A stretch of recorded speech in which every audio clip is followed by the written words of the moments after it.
Sexto relato. El peregrino. Tal como os prometí ayer, he pedido a mi respetable compañero de peregrinación, quien dio solas a mi camino con su plática espiritual y a quien deseabais ver, que me acompañase aquí. El Starets. Será muy agradable para mí, y espero que también para mis respetables visitantes, el veros a ambos y tener la ocasión de oír vuestras experiencias. Tengo aquí conmigo a un venerable Skimnik y a un piadoso sacerdote. Y allí donde 2 o 3 están reunidos en el nombre de Jesucristo, Él prometió estar presente.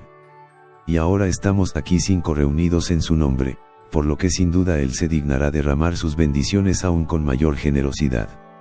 Lo que vuestro compañero me contó ayer, querido hermano, acerca de vuestro ardiente apego al Santo Evangelio es muy notable e instructivo, y sería muy interesante conocer de qué modo este grande y bendito secreto os fue revelado. El profesor. El Dios amantísimo, que desea que todos los hombres se salven y lleguen al conocimiento de la verdad, me lo reveló por su gran misericordia de un modo maravilloso y sin intervención humana alguna. Fui profesor durante 5 años, y llevé un tipo de vida de triste disipación, cautivado por la vana filosofía del mundo, y no de acuerdo con Cristo. Quizá habría perecido del todo si no me hubiese sostenido hasta cierto punto el hecho de vivir con mi muy piadosa madre y con mi hermana, una joven muy seria. Un día, mientras iba dando un paseo, me encontré y trabé relación con un joven excelente que dijo ser francés y estudiante, que no hacía mucho que había llegado de París, y que estaba buscando un puesto como preceptor. Me encantó en gran manera su elevado grado de cultura y, como él era extranjero en este país, le invité a mi casa y nos hicimos amigos. En el curso de 2 meses, vino a verme con frecuencia. Algunas veces nos íbamos juntos a pasear y a divertirnos, y nos juntábamos con compañías que ya pueden suponer eran muy inmorales. Al fin, vino un día con una invitación para un lugar de este género, y para persuadirme con mayor rapidez se puso a elogiar la particular viveza y agrado de la compañía a la que me invitaba. Después de haber estado hablando de ello un corto rato, me pidió de pronto que saliéramos de mi estudio donde estábamos sentados y nos fuésemos a sentar al salón. Esto me pareció muy extraño. Y le dije que nunca antes había notado en él ningún reparo a permanecer en mi estudio, y que cuál era ahora, le pregunté, la causa de ello. Y añadí que el salón era contiguo a la habitación donde estaban mi madre y mi hermana, y que sería indecoroso por tanto proseguir allí este género de conversación.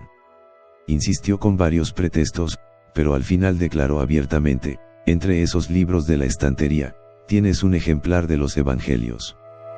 Tengo tal respeto por este libro, que en su presencia me resulta difícil hablar de asuntos vergonzosos. Por favor, sácalo de ahí, luego podremos hablar libremente. Yo sonreí, frívolo, a sus palabras.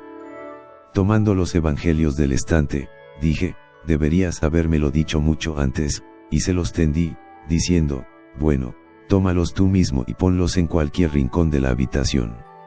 No le había apenas tocado con los Evangelios, cuando, instantáneamente, se estremeció y desapareció. Esto me confundió hasta tal extremo que, de espanto, caí al suelo sin sentido. Oyendo el ruido, todos los de la casa vinieron corriendo hacia mí, y a lo largo de media hora intentaron en vano que me recobrase. Al fin, cuando volví en mí de nuevo, temblaba de espanto y me sentía absolutamente trastornado, y mis manos y mis pies estaban completamente entumecidos y no podía moverlos. Se llamó al médico, quien diagnosticó parálisis como resultado de algún gran sobresalto o susto. Estuve en cama todo un año después de esto, y aun con las atenciones médicas más cuidadosas no conseguí el menor alivio, de suerte que, en razón de mi enfermedad, parecía que iba a tener que dejar mi puesto. Mi madre, que iba envejeciendo, murió durante este periodo, y mi hermana se disponía a tomar el hábito, todo lo cual acrecentó mi mal aún más. Tuve un solo consuelo durante este tiempo de enfermedad, y este fue la lectura del Evangelio, el cual no se apartó de mis manos desde el inicio de la misma. Era como una especie de recuerdo de la cosa maravillosa que me había sucedido. Un día, un monje desconocido vino a verme. Hacía una colecta para su monasterio. Me habló de forma muy persuasiva y me dijo que no debía confiar solo en las medicinas, que sin la ayuda de Dios serían incapaces de darme ningún alivio, y que debía rogar a Dios y rogar con diligencia para esto precisamente, puesto que la oración es el medio más poderoso para sanar todo mal, tanto corporal como espiritual. ¿Cómo puedo rezar en este estado, cuando no tengo fuerzas para hacer ningún tipo de inclinación, ni tan solo puedo levantar la mano para santiguarme? Le respondí, perplejo.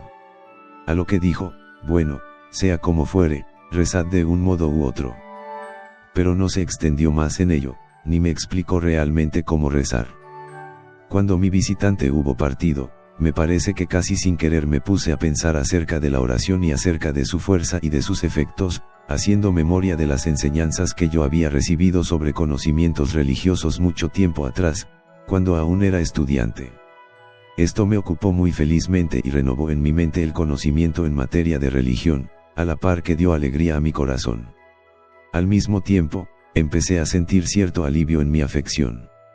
Ya que el libro de los Evangelios estaba continuamente conmigo, tal era mi fe en él como resultado del milagro, y puesto que recordaba también que todos los discursos sobre la oración que había escuchado en conferencias estaban basados en el texto del Evangelio, consideré que lo mejor sería hacer un estudio de la oración y la piedad cristiana a partir únicamente de la enseñanza del Evangelio.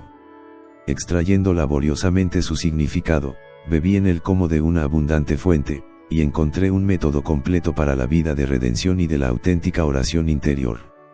Marqué con reverencia todos los pasajes sobre esta materia, y desde entonces que estoy tratando con ardor de aprender esta divina enseñanza y de ponerla en práctica con todas mis fuerzas, aunque no sin dificultades. Mientras estaba ocupado de esta forma, mi salud mejoró gradualmente y, al fin, como ven, me repuse por completo. Como todavía vivía solo, decidí en agradecimiento a Dios por su paternal benevolencia, que me había proporcionado el restablecimiento e iluminado mi mente, seguir el ejemplo de mi hermana y el dictado de mi propio corazón, y dedicarme a la vida retirada, a fin de que, libre de entorpecimientos, pudiera acoger y hacer mías aquellas dulces palabras de vida eterna que se me daban en la palabra de Dios. Gim aquí, pues, en la actualidad, escapando al solitario skit del monasterio Solovetsky, en el Mar Blanco, que se llama Ansersky, del cual he oído de buena tinta que es un lugar de lo más indicado para la vida contemplativa. Les diré otra cosa, además. El Santo Evangelio me da mucho consuelo en este viaje, vierte abundante luz en mi ineducada mente y aviva mi yerto corazón. Aún así, la verdad es que, a pesar de todo, reconozco francamente mi flaqueza y admito sin reservas que las condiciones para cumplir con la tarea espiritual y alcanzar la salvación, el requisito de la total renuncia a sí mismo, de logros espirituales extraordinarios y de la más profunda humildad que el Evangelio ordena, me asustan por su misma magnitud y en vista también del débil y dañado estado de mi corazón. De modo que me encuentro ahora entre la desesperación y la esperanza. No sé qué será de mí en el futuro. El Skimnik. Con una muestra tan evidente de una especial y milagrosa gracia de Dios, y teniendo en cuenta vuestra educación, sería imperdonable no solo el dar paso a la depresión, sino incluso el admitir en vuestra alma una sombra de duda acerca de la protección y la ayuda de Dios. ¿Sabéis lo que Crisóstomo, el iluminado de Dios, dice acerca de esto? Ninguno debería estar abatido, enseña, y dar la falsa impresión de que los preceptos del Evangelio son imposibles o impracticables. Dios, que ha predestinado la salvación del hombre, no ha impuesto a éste, por descontado, mandamientos con la intención de hacer de él un transgresor a causa de su impracticabilidad. No, sino a fin de que por su santidad y su necesidad para una vida virtuosa, ellos puedan ser una bendición para nosotros, así en esta vida como en la eterna. Desde luego el cumplimiento regular e inquebrantable de los mandamientos de Dios resulta extraordinariamente difícil para nuestra naturaleza caída y, por lo tanto, la salvación no es fácil de alcanzar, pero la misma palabra de Dios, que establece los mandamientos, ofrece también no solo los medios para su pronto cumplimiento sino también consuelo en su ejecución. Si esto queda oculto a primera vista tras un velo de misterio, es pues, sin duda, para hacer que nos apliquemos tanto más a la humildad, y para conducirnos más fácilmente a la unión con Dios al indicar que se recurra directamente a Él en ruego y súplica de su paternal auxilio. Es ahí donde reside el secreto de la salvación, y no en la confianza en nuestros propios esfuerzos. El peregrino. Cómo me gustaría, débil como soy, llegar a conocer ese secreto, de modo que pudiese corregir, hasta cierto punto al menos, mi indolente vida, para gloria de Dios y mi propia salvación. El Skimnik. El secreto lo conocéis, querido hermano, por vuestro libro, La Filocalía. Reside en esa oración continua de la que habéis hecho un estudio tan decidido, y en la que os habéis tan ardientemente ocupado y encontrado consuelo. El peregrino. Me arrojo a vuestros pies, reverendo Padre. Por el amor de Dios, permitid que oiga de vuestros labios, para mi bien, acerca de este misterio salvador y acerca de la santa oración, sobre la cual anhelo escuchar más que ninguna otra cosa y sobre la cual me gusta leer para obtener fuerza y consuelo para mi alma pecadora. El Skimnik.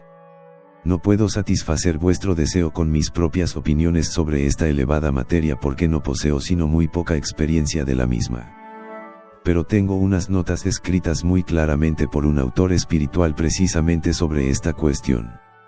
Si el resto de los presentes quiere, las traigo enseguida y, con vuestro permiso, puedo leerlas para todos. Todos, tenga la bondad, reverendo Padre, no nos oculte un conocimiento salvador así. El secreto de la salvación revelado por la oración continua. ¿Cómo salvarse? Esta piadosa cuestión se suscita de forma natural en el espíritu de todo cristiano que se hace cargo de la naturaleza dañada y debilitada del hombre, y de lo que queda de su impulso original hacia la verdad y la virtud. Todo aquel que posee siquiera un mínimo grado de fe en la inmortalidad y en la recompensa en la otra vida, se enfrenta sin querer, al volver sus ojos al cielo, con el pensamiento, ¿cómo he de salvarme? Cuando trata de hallar una solución a este problema, inquiere de los sabios e instruidos. Luego, siguiendo su dirección, lee obras edificantes escritas sobre esta cuestión por autores espirituales, y se pone a seguir sin vacilar las verdades y reglas que ha leído y escuchado. Encuentra en todas estas instrucciones que constantemente se le presentan como condiciones necesarias para la salvación una vida piadosa y luchas heroicas contra sí mismo, que han de resultar en una decidida negación de sí. Esto debe llevarle a la ejecución de buenas obras y al constante cumplimiento de las leyes de Dios, dando testimonio así de una fe firme e inquebrantable. Además, se le predica que todas estas condiciones deben necesariamente ser satisfechas con la mayor humildad y en combinación unas con otras. Puesto que como todas las buenas acciones dependen unas de otras, también deberían apoyarse mutuamente, completarse y fortalecerse entre sí, del mismo modo que los rayos del sol, que solo revelan su fuerza y encienden la llama cuando son proyectados sobre un solo punto a través de una lente. De otro modo, el que en lo poco es infiel, también es infiel en lo mucho. Además de esto, para inculcar en él la más profunda convicción de la necesidad de esta compleja y unificada virtud, escucha las más encendidas alabanzas a la belleza de la virtud, y oye censurar la vileza y miseria del vicio. Todo esto se le graba en la memoria por las promesas veraces, bien de recompensas sublimes y gozo, bien de castigos atroces y desdicha en la vida futura. Este es el particular carácter de la predicación en los tiempos modernos. Guiado de este modo, el que desea ardientemente la salvación se dispone con toda alegría a llevar a cabo lo que ha aprendido, y a experimentar todo lo que ha oído y leído. Pero, ay, ya al primer paso se da cuenta de que le resulta imposible alcanzar su propósito. Prevé, y lo comprueba incluso por experiencia, que su naturaleza dañada y debilitada va a poderle a las convicciones de su mente, que su libre albedrío está sujeto, que sus inclinaciones son perversas, que su fuerza espiritual no es más que debilidad. Le llega así naturalmente el pensamiento, no ha de poderse hallar algún medio que permita cumplir lo que la ley de Dios pide, lo que la piedad cristiana exige, y que todos aquellos que han alcanzado la salvación y la santidad hayan utilizado. Como resultado de esto, y para conciliar en él las exigencias de la razón y la conciencia con la insuficiencia de su fuerza para satisfacerlas, acude una vez más a los que predican sobre la salvación, con la pregunta, ¿cómo he de salvarme? ¿Cómo se justifica esta incapacidad de satisfacer las condiciones para la salvación? ¿Son acaso los que predican todo lo que he aprendido lo bastante fuertes para cumplir con ellas inquebrantablemente ellos mismos? Pide a Dios. Ruega a Dios. Ruega por su ayuda, se le dice. Así, ¿no habría sido más provechoso, concluye el indagador, si para empezar, y siempre en toda circunstancia, hubiera hecho un estudio de la oración como el medio de cumplir con todo lo que la piedad cristiana exige y por el cual se alcanza la salvación? Y así, prosigue por el estudio de la oración, lee, medita, estudia la enseñanza de aquellos que han escrito sobre el particular. Encuentra en ellos, ciertamente, muchos pensamientos luminosos, conocimientos muy profundos y palabras de una gran fuerza. Uno discurre admirablemente sobre la necesidad de la oración, otro escribe sobre su fuerza, sus efectos benéficos, sobre la oración como deber, o sobre el hecho de que ella exige el celo, la atención, el fervor del corazón, la pureza de la mente, la reconciliación con los enemigos, la humildad, la contrición y el resto de condiciones necesarias. Pero, ¿qué es la oración, en realidad? ¿Cómo se reza verdaderamente? Raramente se encuentra para estas preguntas, primordiales y urgentes como son, una respuesta precisa que pueda ser comprendida por todos, y de este modo, el que pregunta ardientemente sobre la oración se encuentra de nuevo ante un velo de misterio. Como resultado de sus lecturas, se atraiga en su mente un aspecto de la oración que, aunque piadoso, es solo externo, y llega a la conclusión de que la oración es ir a la iglesia, persignarse, inclinarse, arrodillarse, leer salmos, cánones y acatistas. En general, esta es la idea que se hacen de la oración aquellos que no conocen los escritos de los santos padres acerca de la oración interior y la acción contemplativa. Finalmente, sin embargo, el buscador termina por encontrar el libro llamado La Filocalía, en el cual 28 santos padres exponen en forma comprensible el conocimiento científico de la verdad y de la esencia de la oración del corazón. Esto empieza a descorrer el velo que se alzaba ante el secreto de la salvación y de la oración. Ve que realmente rezar significa dirigir su pensamiento y su memoria sin descanso al recuerdo de Dios, andar en su divina presencia, despertar a su amor por el pensamiento en Él, y unir el nombre de Dios a la respiración y al latir del corazón. Él es guiado en todo esto por la invocación con los labios del santísimo nombre de Jesucristo, o por la recitación de la oración de Jesús, en todo momento, en todo lugar y durante cualquier ocupación, sin descanso. Estas luminosas verdades, al iluminar el espíritu del buscador y abrir ante él el camino hacia el estudio y la realización de la oración, le ayudan a pasar enseguida a poner en práctica estas sabias enseñanzas. Sin embargo, cuando lo intenta, se ve aún sujeto a dificultades hasta que un maestro experimentado le muestra, en el mismo libro, toda la verdad, es decir, que solo la oración incesante es el medio eficaz para perfeccionar la oración interior y para salvar el alma. Es la frecuencia de la oración lo que constituye el fundamento de todo el método de la actividad salvadora y lo que mantiene su unidad. Como dice Simeón el nuevo teólogo, el que ora sin cesar, une todo lo bueno en esto solo. Así pues, en orden a exponer la verdad de esta revelación en toda su plenitud, el maestro la desarrolla del siguiente modo: para la salvación del alma es necesaria, ante todo, una fe auténtica. La Sagrada Escritura dice: sin la fe es imposible agradar a Dios. El que no tiene fe será juzgado. Pero se puede ver en la misma Escritura que el hombre no puede alumbrar la fe en su interior, ni tan solo del tamaño de un grano de mostaza, que la fe no viene de nosotros, sino que es un don de Dios. Es dada por el Espíritu Santo. Siendo esto así, ¿qué hay que hacer? ¿Cómo conciliar la necesidad de la fe en el hombre con la imposibilidad por parte de éste de producirla? El modo de hacerlo es revelado en las mismas Sagradas Escrituras: pedid y se os dará. Los apóstoles no podían suscitar por sí mismos la perfección de la fe en su interior, pero rogaban a Jesucristo: Señor, acrecienta nuestra fe. He aquí un ejemplo de cómo obtener la fe. Muestra que la fe se alcanza por la oración. Para la salvación del alma, además de la fe, son necesarias las buenas obras, ya que la fe, si no tiene obras, es de suyo muerta.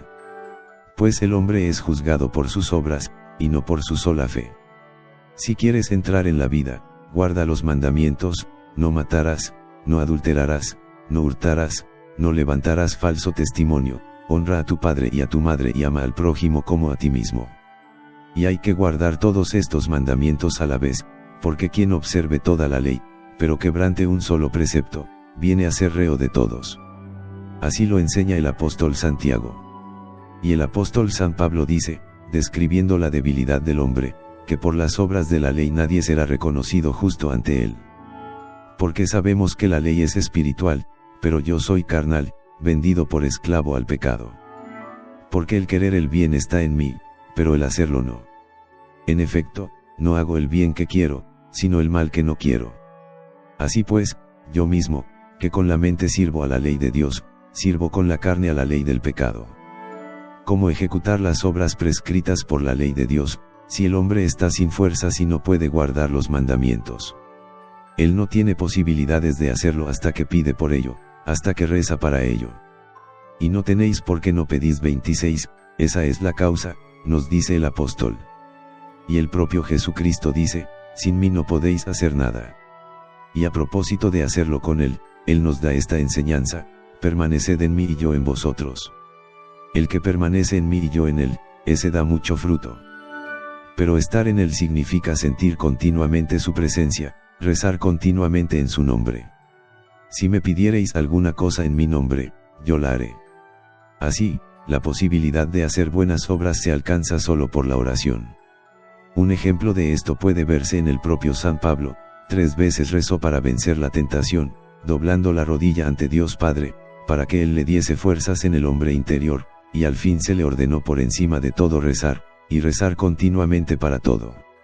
De lo que acaba de decirse se sigue que la entera salvación del hombre depende de la oración, y que por tanto ella es primordial y necesaria, ya que por ella se vivifica la fe y con ella se ejecutan todas las buenas obras. En una palabra, con la oración todo progresa con éxito, sin ella, ningún acto de piedad cristiana puede hacerse. Así pues, la condición de que ha de ser ofrecida incesantemente y en todo momento pertenece exclusivamente a la oración. Pues las otras virtudes cristianas tienen, cada una, su propio tiempo. Pero en el caso de la oración, se nos manda una acción continua, ininterrumpida. Orad sin cesar. Es justo y conveniente rezar siempre, en todo lugar. La oración verdadera tiene sus condiciones. Ha de ser ofrecida con una mente y un corazón puros, con ardiente celo, con aplicada atención, con temor y reverencia, con la más profunda humildad. Pero, ¿qué persona concienzuda dejará de admitir que está lejos de llenar estos requisitos, que ofrece su oración más por necesidad, por compulsión, que por inclinación, placer y amor por ella? Acerca de esto, también, la Sagrada Escritura dice que no está en el poder del hombre el guardar firme su espíritu, limpiarlo de pensamientos impuros, porque los pensamientos del hombre son malos desde su juventud, y que solo Dios da otro corazón y otro espíritu, puesto que el querer y el obrar son de Dios. El mismo apóstol San Pablo dice, mi espíritu, es decir, mi voz, ora, pero mi mente queda sin fruto. Nosotros no sabemos pedir lo que nos conviene, afirma él mismo. De esto se sigue que somos incapaces por nosotros mismos de ofrecer la oración auténtica. Nosotros no podemos en nuestras plegarias revelar sus propiedades esenciales. Si tal es la impotencia de todo ser humano, ¿qué hay aún posible para la salvación del alma del lado de la voluntad humana y de su fuerza? El hombre no puede adquirir la fe sin la oración, y lo mismo vale para las buenas obras. Y finalmente, ni siquiera el rezar está dentro de sus posibilidades. ¿Qué le queda, pues, por hacer? ¿Qué le queda para el ejercicio de su libertad y de su fuerza, a fin de que pueda no perecer sino salvarse? Cada acción tiene su cualidad, y esta cualidad Dios la ha reservado para su propia voluntad y don. A fin de que la dependencia del hombre con respecto a Dios, la voluntad de Dios, pueda mostrarse con la mayor claridad y aquel pueda asumirse más profundamente en la humildad, Dios ha asignado a la voluntad y a la fuerza del hombre solo la cantidad de la oración. Él ha mandado la oración incesante, el rezar siempre, en todo tiempo y en todo lugar. Aquí queda revelado el método secreto para alcanzar la oración verdadera y, al propio tiempo, la fe, el cumplimiento de los mandamientos de Dios y la salvación. Así pues, es la cantidad lo que se asigna al hombre, como su parte, la frecuencia de la oración es cosa suya, y está bajo la competencia de su voluntad. Esto es exactamente lo que los padres de la Iglesia enseñan. San Macario el Grande dice que en verdad rezar es el don de la gracia. Ezequiel dice que la frecuencia de la oración se convierte en un hábito y se hace una cosa natural, y que sin la frecuente invocación del nombre de Jesucristo, es imposible purificar el corazón. Los venerables Calixto e Ignacio aconsejan la oración frecuente, continua del nombre de Jesucristo antes que todas las prácticas ascéticas y las buenas obras, porque la frecuencia lleva incluso la oración imperfecta hasta la perfección. El bienaventurado Diádoco afirma que si un hombre invoca el nombre de Dios tan a menudo como le sea posible, no caerá en pecado. ¿Qué experiencia y sabiduría hay aquí, y cuán próximas al corazón están estas instrucciones prácticas de los padres? Con su experiencia y simplicidad arrojan mucha luz sobre los medios de llevar el alma a la perfección. Qué contraste tan marcado con las instrucciones morales de la razón teórica. La razón discurre así: haz tal y tal buena acción, ármate de valor, usa tu fuerza de voluntad, persuádete considerando los felices resultados de la virtud, purifica tu mente y tu corazón de sueños mundanos, llena su lugar con meditaciones instructivas, haz el bien, y serás respetado y vivirás en paz, vive en la forma que tu razón y tu conciencia dicten. Pero aun con toda su fuerza, todo esto no alcanza su propósito sin la oración frecuente, sin pedir la ayuda de Dios.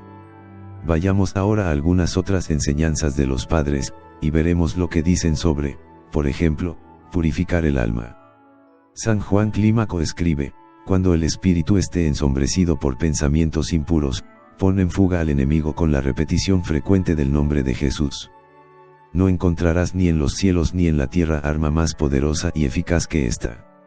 San Gregorio el Sinaíta enseña así: sabed esto, que nadie puede controlar su mente por sí mismo, así pues, cuando surjan pensamientos impuros invocad el nombre de Jesucristo a menudo y a intervalos frecuentes, y los pensamientos se aquietarán. ¡Qué método tan simple y fácil!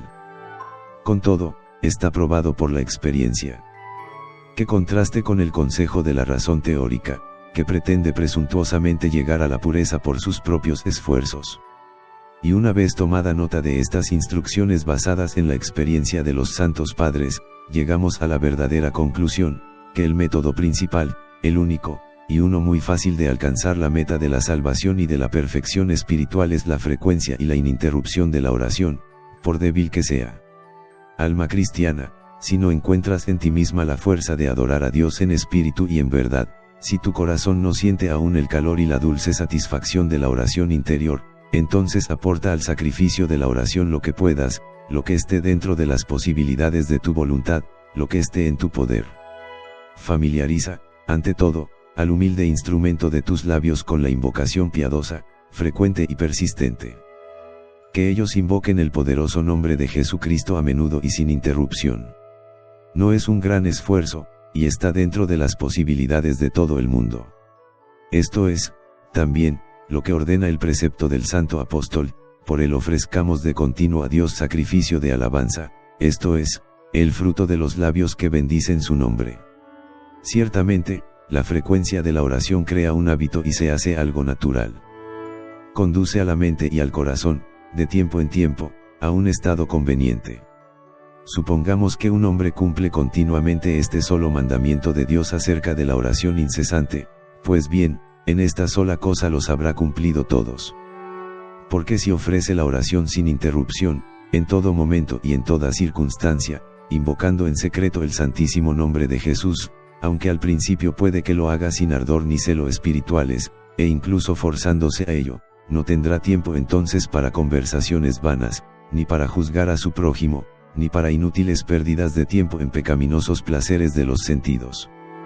Todo mal pensamiento suyo encontraría resistencia a su desarrollo. Todo acto culpable que se propusiera no llegaría a realizarse tan fácilmente como con una mente desocupada. El mucho hablar y el hablar vano serían refrenados, y aún enteramente eliminados, y toda falta sería enseguida limpiada del alma por el poder de misericordia de la invocación frecuente del nombre divino. El ejercicio frecuente de la oración haría que, a menudo, el alma se contuviera de cometer actos pecaminosos, y la llamaría a lo que constituye el ejercicio esencial de su arte, la unión con Dios. ¿Ves ahora cuán importante y necesaria es la cantidad en la oración? La frecuencia de la oración es el único método de conseguir la oración pura y verdadera. Es la mejor y más eficaz preparación a la oración, y el medio más seguro de alcanzar la meta de la oración, y la salvación. Para convencerte finalmente de la necesidad y fecundidad de la oración frecuente, Advierte, primero, que todo impulso y todo pensamiento encaminados a la oración son obra del Espíritu Santo y la voz de nuestro ángel custodio. Segundo, que el nombre de Jesucristo invocado en la oración incluye un poder salutífero que existe y actúa por sí mismo, y por lo tanto no debes inquietarte por la imperfección o sequedad de tu oración. Aguarda con paciencia el fruto de la invocación frecuente del nombre divino. No prestes oídos a las insinuaciones insensatas y sin experiencia del mundo vano, de que una invocación tibia, aun cuando sea insistente, es una repetición inútil. No. El poder del nombre divino y su frecuente invocación darán el fruto a su tiempo. Cierto autor espiritual ha hablado maravillosamente acerca de esto. Se dice, que a muchos supuestos espirituales y sabios filósofos, que buscan por doquier falsas grandezas y prácticas que aparezcan elevadas a los ojos de la razón y del orgullo, el simple ejercicio vocal, pero frecuente, de la oración, les parece algo de poca importancia, una ocupación trivial, una pequeñez incluso. Pero, infelices, se engañan a sí mismos, y olvidan la enseñanza de Jesucristo. En verdad os digo, si no os volviereis y os hiciereis como niños, no entraréis en el reino de los cielos. 30. Ellos elaboran por sí mismos una especie de ciencia de la oración, sobre las bases inestables de la razón natural. Tenemos necesidad de mucha ciencia, o reflexión, o conocimiento para decir con un corazón puro, Jesús, Hijo de Dios, ten piedad de mí. Alma cristiana, haz de tripas corazón y no silencies la ininterrumpida invocación de tu oración, aun cuando puede que tu llamada salga de un corazón aún en guerra consigo mismo y medio lleno por el mundo. No te preocupes. Sigue adelante con la oración, no dejes que enmudezca, y no te inquietes. Ella se irá purificando a sí misma por la repetición. Nunca dejes que tu memoria olvide esto, mayor es quien está en vosotros que quien está en el mundo. Dios es mayor que nuestro corazón, y conoce todas las cosas, dice el apóstol. Y así, después de todos estos convincentes argumentos de que la oración frecuente, tan poderosa en toda flaqueza humana, es ciertamente accesible al hombre y depende enteramente de su propia voluntad, decídete a intentarlo, aunque solo sea por un solo día, al principio. Mantén vigilancia sobre ti mismo, y haz que sea tal la frecuencia de tu oración que, de las 24 horas del día, mucho más tiempo lo pases ocupado con la piadosa invocación del nombre de Jesucristo, que con otros quehaceres. Y este triunfo de la oración sobre los asuntos mundanales demostrará ciertamente a su tiempo que ese día no habrá sido perdido, sino que habrá procurado para la salvación, que en la balanza del juicio divino, la oración frecuente pesa más que tus flaquezas y malas acciones y borra los pecados de ese día del libro de registro de la conciencia, que ella coloca tus pies sobre la escalera de la virtud y te da la esperanza de santificación en la otra vida. El peregrino. Os doy las gracias con todo mi corazón, Padre Santo. Con esta lectura habéis llevado dicha a mi alma pecadora. Por el amor de Dios, tened la bondad de permitir que me haga una copia de lo que habéis leído. Puedo hacerlo en 1 o 2 horas. Todo lo que leísteis fue tan hermoso y consolador, y es tan comprensible y claro para mi torpe mente como la Filocalia, en la que los santos padres tratan la misma cuestión. Aquí, por ejemplo, Juan de Cárpatos, en la 4ª parte de la Filocalia, dice también que si no tienes la fuerza suficiente para el autodominio o los logros ascéticos, sepas que Dios quiere salvarte por la oración. Pero de qué forma tan hermosa y comprensible está todo esto desarrollado en vuestro cuaderno. Doy las gracias a Dios ante todo, y a vos, por haberme permitido oírlo. El profesor. Yo también escuché con gran atención y agrado vuestra lectura, reverendo padre. Todo argumento que repose sobre una estricta lógica es una delicia para mí. Pero al propio tiempo, me parece que se hace depender en alto grado la posibilidad de la oración continua de circunstancias que le sean favorables y de una total y tranquila soledad. Porque yo convengo en que la oración frecuente e incesante es un medio único y poderoso de obtener el auxilio de la gracia divina en todo acto de devoción para la santificación del alma, y que está dentro de las posibilidades humanas. Pero este método solo puede utilizarse si uno se vale de la posibilidad de soledad y calma. Alejándose de las ocupaciones, de las preocupaciones y de las distracciones, uno puede rezar con frecuencia o incluso continuamente. Solo tiene que luchar entonces contra la pereza o contra el tedio de sus propios pensamientos. Pero si está ligado por deberes y ocupaciones constantes, si se encuentra necesariamente en la ruidosa compañía de la gente, y tiene el vivo deseo de rezar a menudo, no puede realizar este deseo debido a las inevitables distracciones. Por consiguiente, el método de la oración frecuente, puesto que depende de circunstancias favorables, no puede ser usado por todos, ni concierne a todo el mundo. El Skimnik. De nada sirve sacar una conclusión de este tipo. Y eso sin mencionar el hecho de que el corazón que ha aprendido la oración interior puede rezar siempre, e invocar el nombre de Dios sin impedimentos durante cualquier ocupación, sea física o mental, y con cualquier ruido. Quienes saben esto, lo saben por experiencia, y quienes lo ignoran deben aprenderlo por adiestramiento gradual. Puede decirse con toda confianza que ninguna distracción exterior puede interrumpir la oración en quien desea rezar, porque el pensamiento secreto del hombre no está sujeto por ningún lazo con el mundo exterior y es enteramente libre en sí mismo. En todo momento puede ser reconocido y dirigido hacia la oración, incluso la propia lengua puede expresar la oración secretamente y sin sonido audible en presencia de mucha gente, y durante ocupaciones externas. Además, nuestros asuntos no son seguramente tan importantes, y nuestra conversación tan interesante, como para que sea imposible encontrar durante los mismos, a veces, el medio de invocar frecuentemente el nombre de Jesucristo, incluso cuando el espíritu no ha sido aún adiestrado en la oración continua.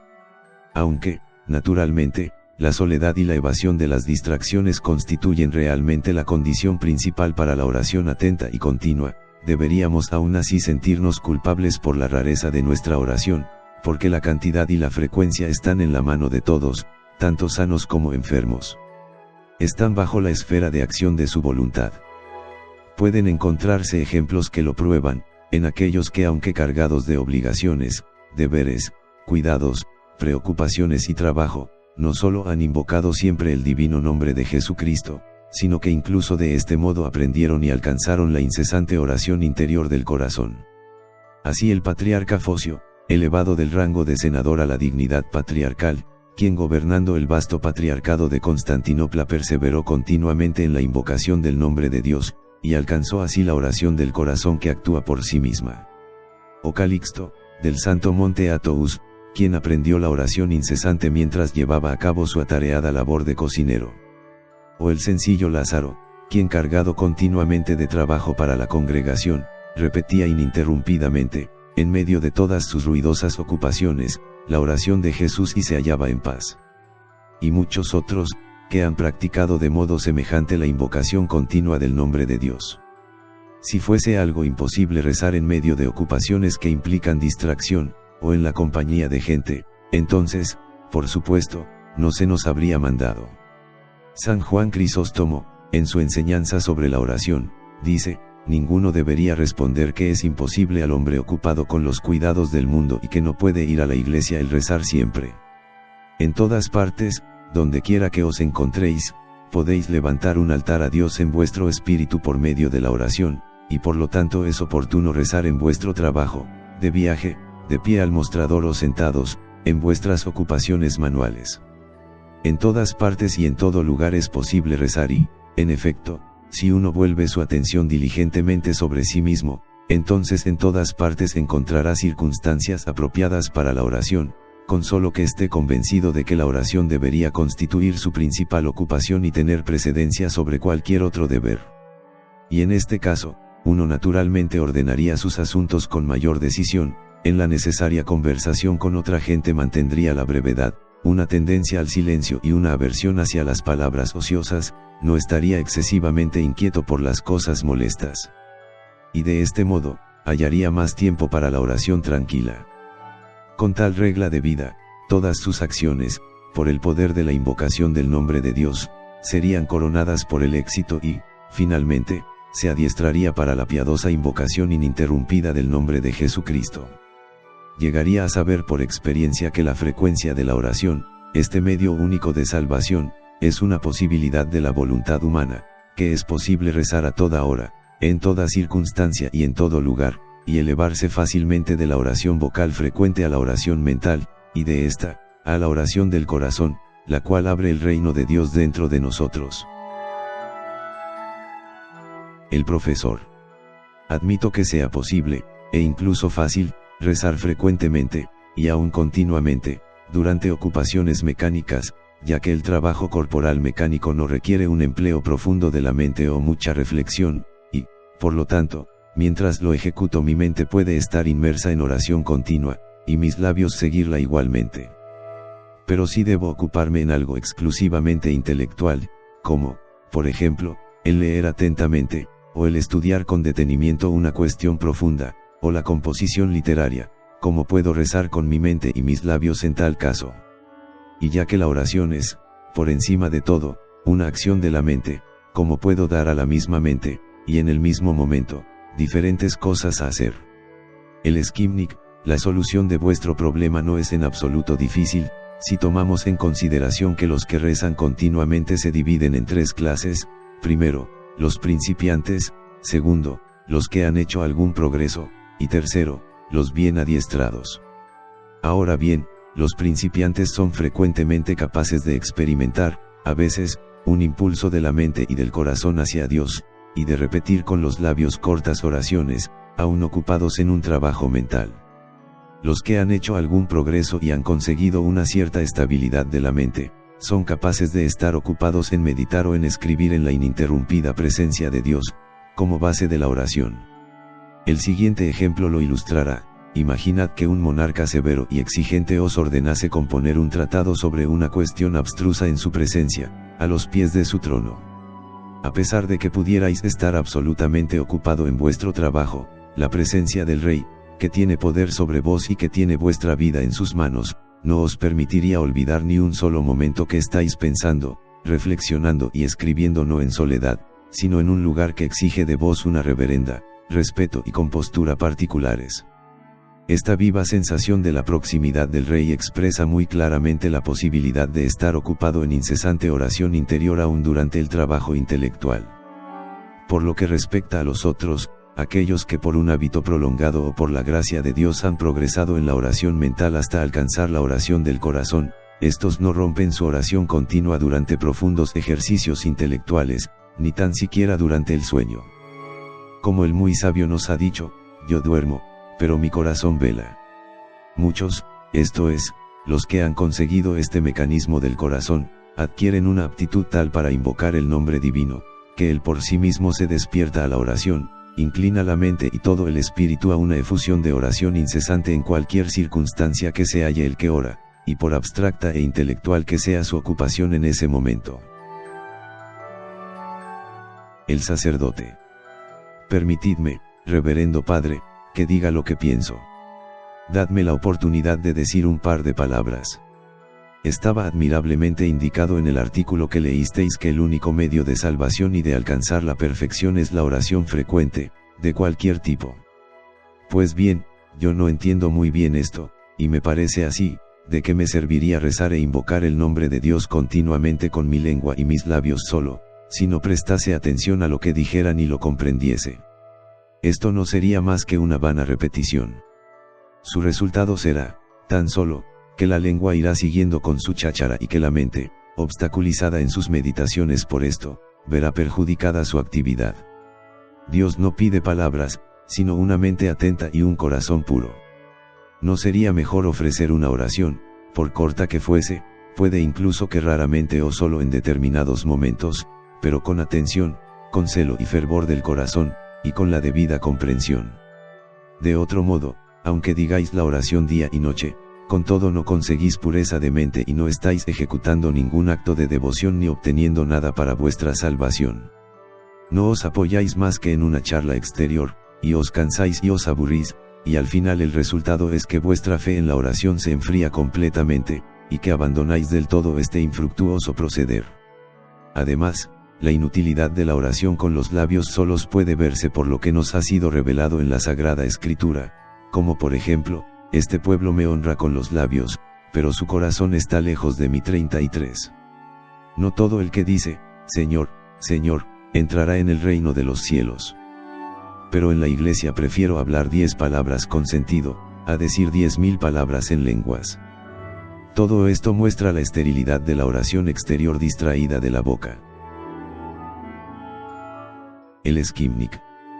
Podría haber algo cierto en vuestro punto de vista si, al consejo de rezar con la boca, no se añadiese la necesidad de que ello sea continuo, si la oración de Jesús no poseyera una fuerza que actúa por sí misma y no obtuviese, por ella misma, atención y celo como resultado de la continuidad en su ejercicio. Pero como el asunto ahora en cuestión en la frecuencia, la duración y el carácter ininterrumpido de la oración, a pesar de que pueda ser llevada adelante al principio distraídamente o con sequedad, entonces, por este mismo hecho, las conclusiones que equivocadamente sacasteis paran en nada.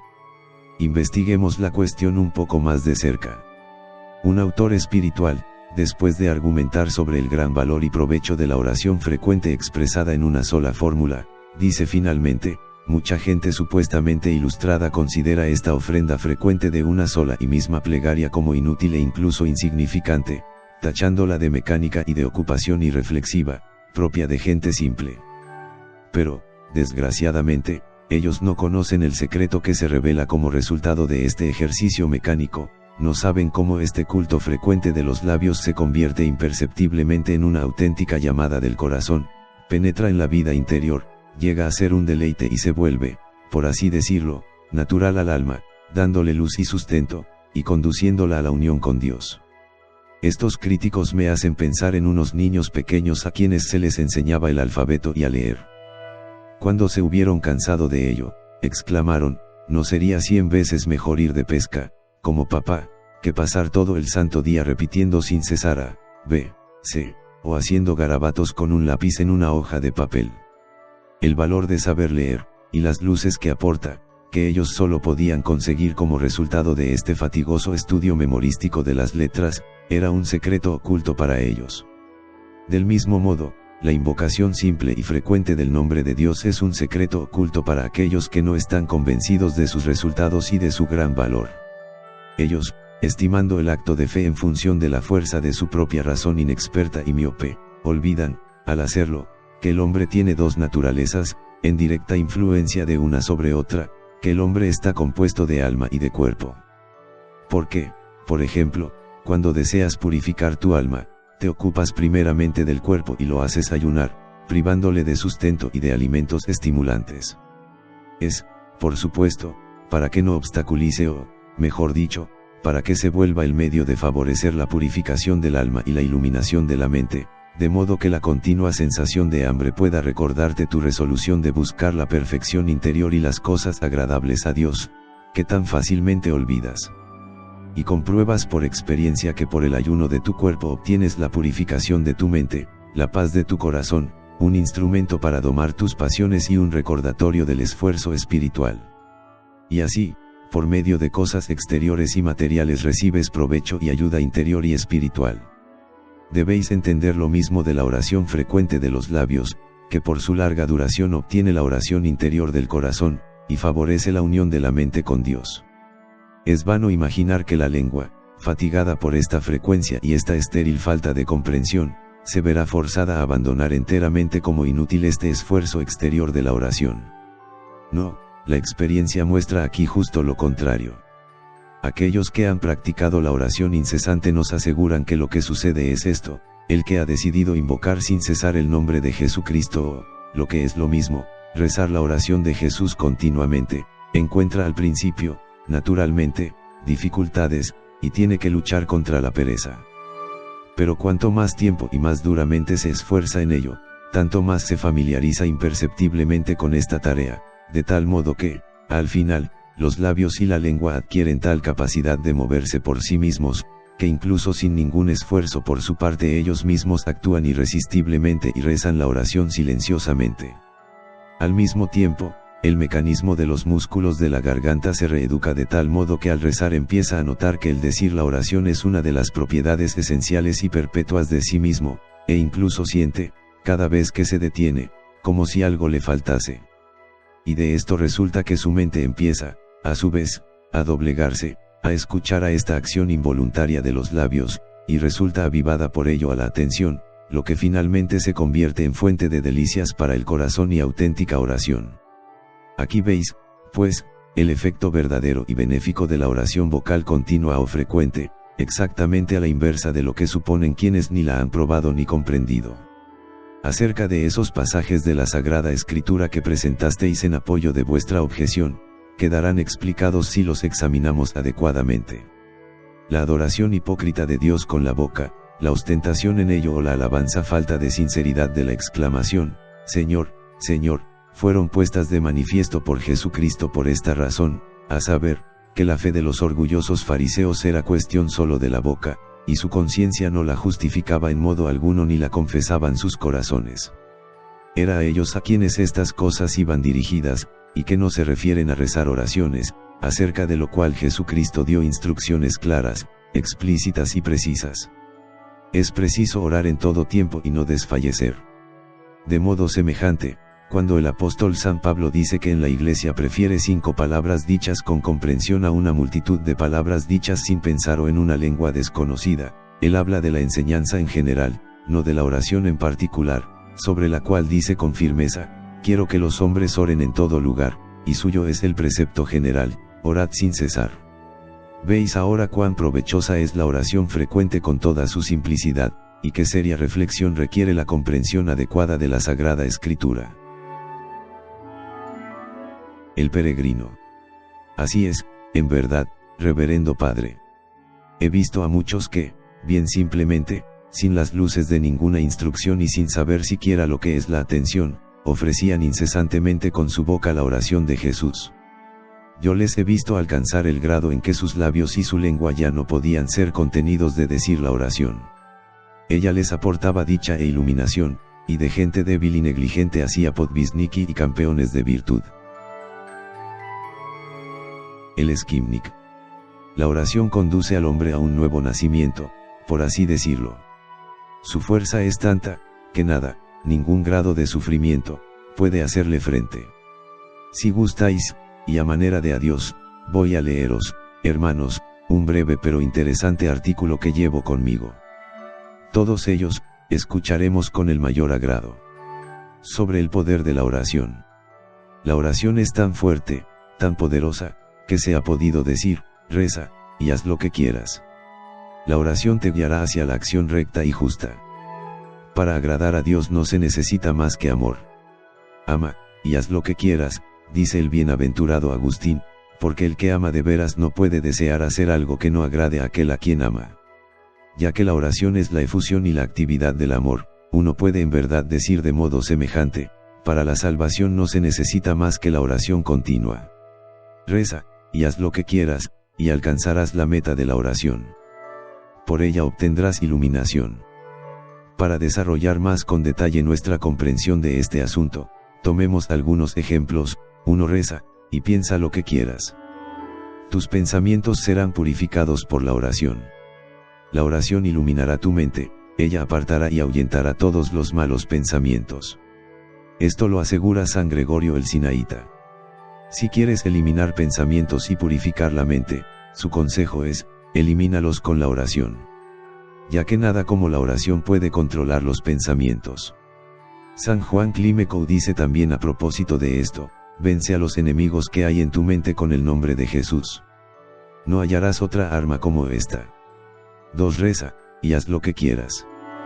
Tus actos serán agradables a Dios y útiles y salutíferos para ti. La oración frecuente, sea acerca de lo que sea, no permanece estéril, porque en ella está el poder de la gracia, y todo el que invocare el nombre del Señor se salvará. Por ejemplo, un hombre que había rezado sin resultado y sin devoción, obtuvo por esta oración claridad de entendimiento y una llamada al arrepentimiento. Una muchacha dada a los placeres rezó de vuelta a su casa, y la oración le mostró el camino de la vida virginal y la obediencia a la enseñanza de Jesucristo. 3. Reza, y no te afanes mucho en dominar tus pasiones por tus propias fuerzas. La oración las destruirá en ti. Porque mayor es quien está en vosotros que quien está en el mundo, dice la Sagrada Escritura. Y San Juan de Cárpatos enseña que si no tienes el don del dominio de ti, no debes afligirte por ello, sino saber que Dios pide de ti diligencia en la oración, y que ella te salvará.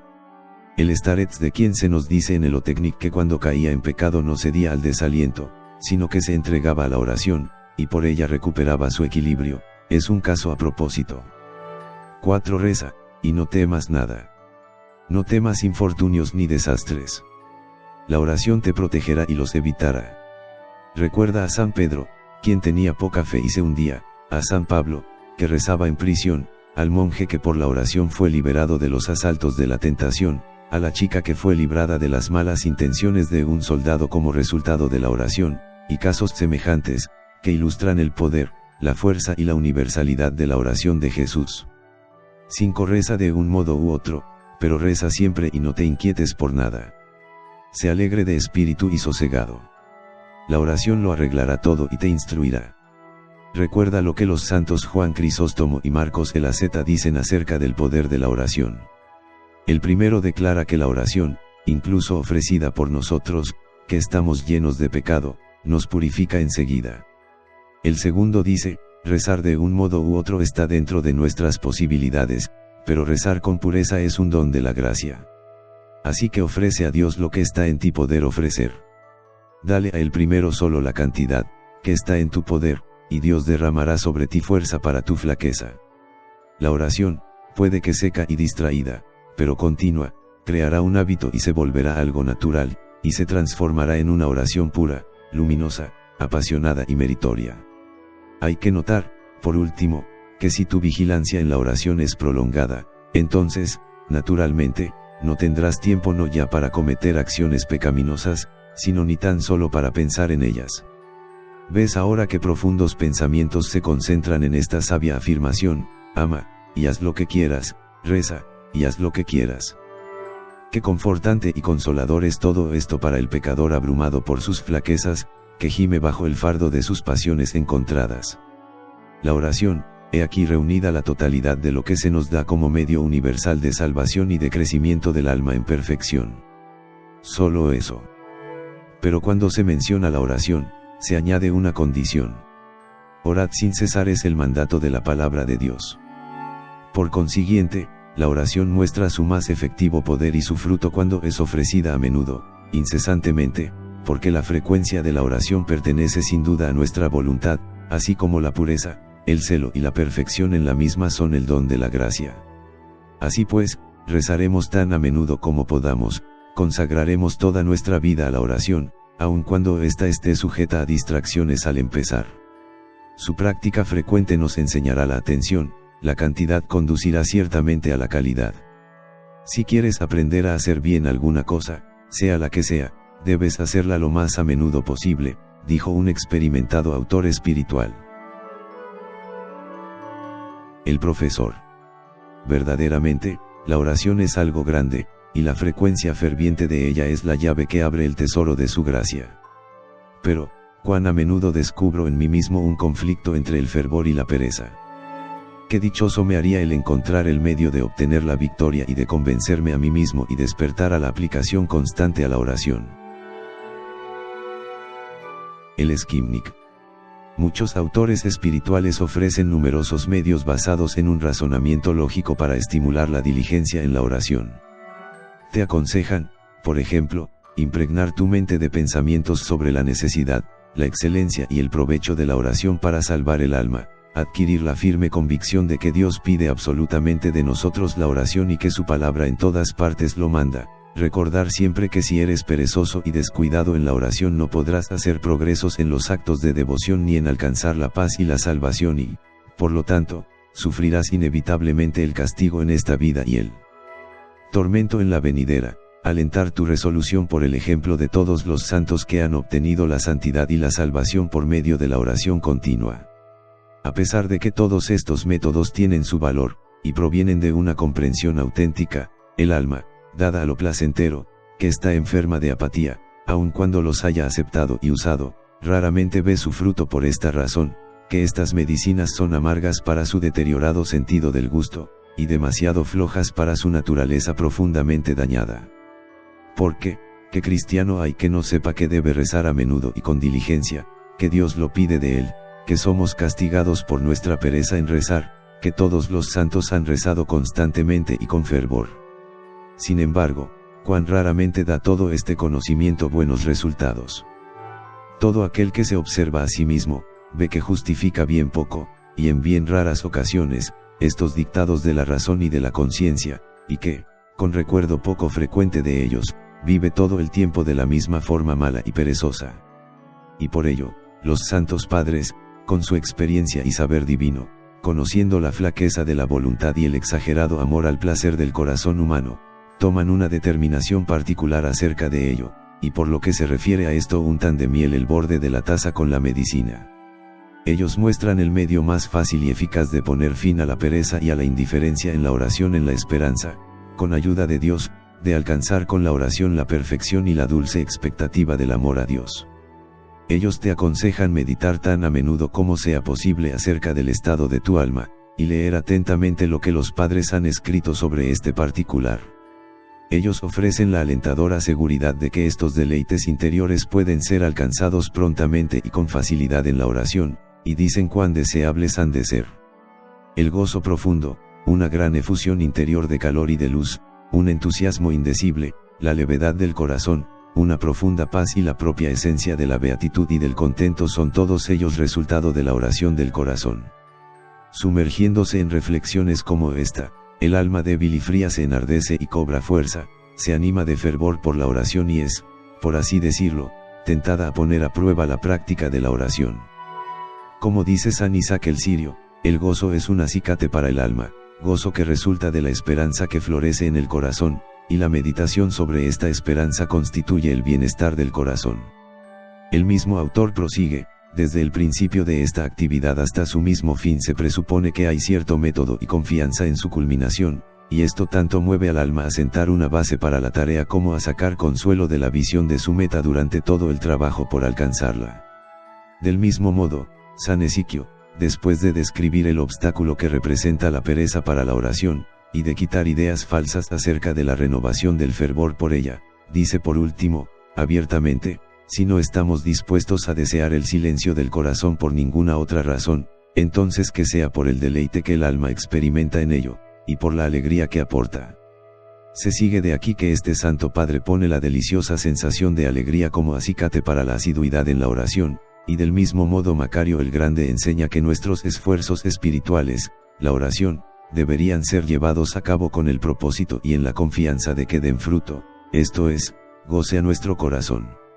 Ejemplos claros de la eficacia de este método se encuentran en muchos pasajes de la Filocalía, que contiene descripciones detalladas de los deleites de la oración. Quien lucha contra la flaqueza de la pereza o de la sequedad en la oración debe releerlos tan a menudo como pueda, considerándose a sí mismo, sin embargo, indigno de estos goces y reprochándose siempre su negligencia en la oración. El sacerdote no conducirá una meditación así en la persona inexperta a la voluptuosidad espiritual, como llaman los teólogos a esta tendencia del alma, que es ávida de excesivo consuelo y dulzura de la gracia, y no se conforma con ejecutar los actos de devoción por un sentido de la obligación y el deber sin soñar en recompensas. El profesor. Pienso que los teólogos, en este caso, previenen contra el exceso o la avidez de felicidad espiritual, y no rechazan enteramente el goce y el consuelo de la virtud. Puesto que si el deseo de recompensa no es la perfección, Dios aún así no ha prohibido al hombre pensar en recompensas y consuelos, e incluso él mismo usa la idea de recompensa para incitar al hombre a cumplir sus mandamientos y alcanzar la perfección. Honra a tu padre y a tu madre es el mandamiento, y veis la recompensa ir detrás como aguijón para su cumplimiento, para que seas feliz. Si quieres ser perfecto, vende cuanto tienes, y ven y sígueme. Aquí está la exigencia de la perfección, y acto seguido viene la recompensa como incitación a alcanzarla, y tendrás un tesoro en los cielos. Bienaventurados seréis cuando, aborreciéndoos los hombres, os excomulguen y maldigan, y proscriban vuestro nombre como malo por amor del Hijo del Hombre. 40. Aquí hay una gran exigencia para un logro espiritual que requiere una excepcional fortaleza del alma y una paciencia inquebrantable. Y por lo tanto, hay para él una gran recompensa y consuelo, que son capaces de suscitar y mantener esta fortaleza excepcional, pues vuestra recompensa será grande en el cielo. Por esta razón, pienso que es necesario cierto deseo de goce en la oración del corazón, y que constituye probablemente el medio de alcanzar diligencia y éxito en ella. Y así, Todo esto corrobora sin duda la enseñanza práctica sobre esta materia que acabamos de oír del padre Skimnik. El Skimnik, uno de los grandes teólogos, me refiero a San Macario de Egipto, habla del modo más claro sobre esta cuestión.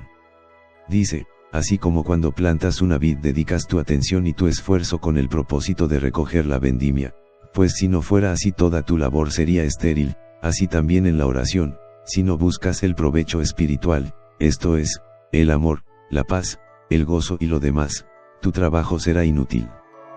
Por lo tanto, debemos cumplir nuestros deberes espirituales, la oración, con el propósito y la esperanza de recoger el fruto, es decir, consuelo y gozo en nuestro corazón. Veis cuán claramente responde el Santo Padre a esta cuestión acerca de la necesidad del goce en la oración.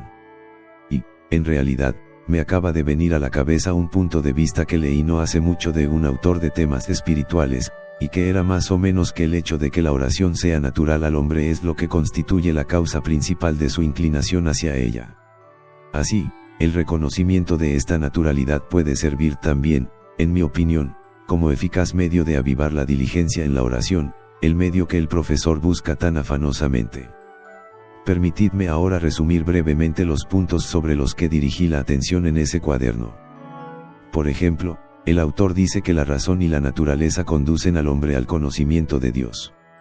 La primera investiga el hecho de que no puede haber efecto sin causa, y ascendiendo por la escalera de las cosas tangibles, de la más baja hasta la más alta, llega al fin a la causa primera, Dios. La segunda exhibe a cada paso su maravilloso saber, su armonía, orden y gradación, y ofrece el material básico para la escalera que conduce de las causas finitas al infinito. Así, el hombre natural llega naturalmente al conocimiento de Dios. Y por lo tanto, no hay, ni nunca lo ha habido, ningún pueblo, ninguna tribu bárbara sin algún conocimiento de Dios. Como resultado de este conocimiento, el isleño más salvaje, sin ningún impulso del exterior, vuelve por así decirlo involuntariamente su mirada al cielo, cae de rodillas, exhala un suspiro que él no comprende, con ser tan necesario, y tiene la inequívoca sensación de que hay algo que le atrae hacia arriba, algo que le empuja hacia lo desconocido. Esta es la base de la que parten todas las religiones naturales. Es algo muy notable, con respecto a esto, el que, universalmente, la esencia o el alma de toda religión consista en la oración secreta, que se manifiesta en algún tipo de actividad del espíritu y que es claramente una oblación, aunque más o menos deformada por la oscuridad de la tosca comprensión de los pueblos paganos. Cuanto más sorprendente es este hecho a los ojos de la razón, tanto más se nos impone el que descubramos la causa oculta de esta cosa tan maravillosa, que encuentra expresión en una inclinación natural a la oración. La respuesta psicológica a esto no es difícil de hallar. La raíz, la fuente y la fuerza de todas las pasiones y acciones del hombre está en su innato amor por sí mismo. La noción profundamente enraizada y universal de la propia conservación claramente lo confirma. Todo deseo humano, toda empresa, toda acción tiene como propósito la satisfacción del amor por sí mismo, la búsqueda de la propia felicidad. La satisfacción de esta exigencia acompaña al hombre natural a lo largo de toda su vida. Pero el espíritu humano no se contenta solo con lo que tiene que ver con los sentidos, y el innato amor por sí mismo nunca mitiga su insistencia. Y así, los deseos se multiplican, los esfuerzos por alcanzar la felicidad se intensifican, llenan la imaginación e incitan a los sentimientos a este mismo fin. El flujo de este sentimiento y de este deseo interiores, cuando se desarrolla, el estimulante natural de la oración. Es un requisito del amor por sí mismo, que alcanza su propósito con dificultad.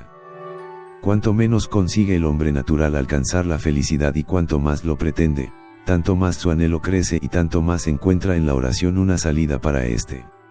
Se dirige en petición de lo que desea a la desconocida causa de todo ser. Es así como ese innato amor por sí mismo, el principal elemento de la vida, constituye el estímulo fuertemente enraizado a la oración en el hombre natural. El sapientísimo creador de todas las cosas ha infundido a la naturaleza del hombre la capacidad del amor por sí mismo precisamente como, acicate, para usar la expresión de los padres, que tire hacia arriba del ser caído del hombre y lo ponga en contacto con las cosas celestiales. Oh, si el hombre no hubiese deteriorado esta capacidad, si la hubiese mantenido en su excelencia, en contacto con su naturaleza espiritual. Él hubiera dispuesto, entonces, de un poderoso incentivo y de un medio eficaz de conducirle por el camino de la perfección. Pero, ay, cuán a menudo hace de esta noble capacidad una baja pasión, cuando la hace instrumento de su naturaleza animal. El Starets. Os doy las gracias con todo mi corazón, mis queridos visitantes. Vuestra salutífera conversación ha constituido un gran consuelo para mí y enseñado, en mi inexperiencia, muchas cosas de provecho. Que Dios os dé su gracia en recompensa por vuestro edificante amor. Se separan todos.